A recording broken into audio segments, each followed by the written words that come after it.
এই ইত্তাকুল্লাহ ব্যাখ্যা বুঝতে হলে দুইটা কথা বুঝতে হবে।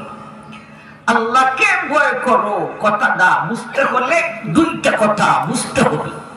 প্রথম নম্বর সবকে দুইটা কথা। একটা কথা হলো আল্লাহ তোমাকে কেন ভয় করিব, আরেকটা কথা হলো আল্লাহকে কিভাবে ভয় করিব। কেন ভয় করিব? বাংলার মুসলমান আমেরিকার নাম শুনলে কম্পমান, ঠিক না? ঠিক। আমেরিকা কি কেন ভয় করে? এদের কাছে শক্তিশালী বাহিনী আছে, হাই ফাই অস্ত্র আছে।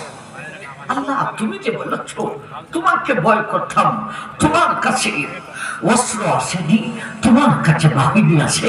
আল্লাহ তোমার কাছে কি ক্ষেপণাস্ত্র আছে? আল্লাহ তোমার কাছে কি পারমাণবিক আছে? আল্লাহ তোমার কাছে কি মিসাইল আছে? আল্লাহ তোমার কাছে কি পিস্তল আছে?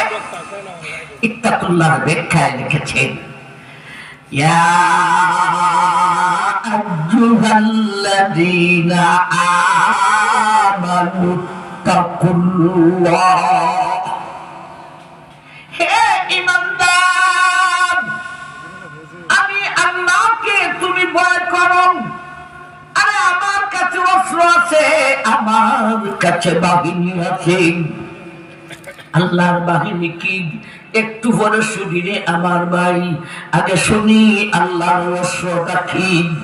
ইত্তাকুল্লাহর ব্যাখ্যায় লিখেছেন, আকাশের ঊর্ধ্ব থেকে নিয়ে সাত জমিনের নিচ পর্যন্ত যত সৃষ্টি জগৎ আছে, সমস্ত সৃষ্টি জগৎ প্রাণী আর ও প্রাণী সবটাই হলো আল্লাহর ক্ষেপণাস্ত্র। সমস্ত সৃষ্টি জগৎ প্রাণী আর অপ্রাণী সবটাই আল্লাহ ক্ষেপণাস্ত্র। আমার ভাইরাম, এখন বলেন আল্লাহর ক্ষেপণাস্ত্রের পরিমাণ বর্তমানের আমেরিকার অস্ত্র থেকে কম না বেশি? সমস্ত সৃষ্টি জগৎ প্রাণী আর অপ্রাণী,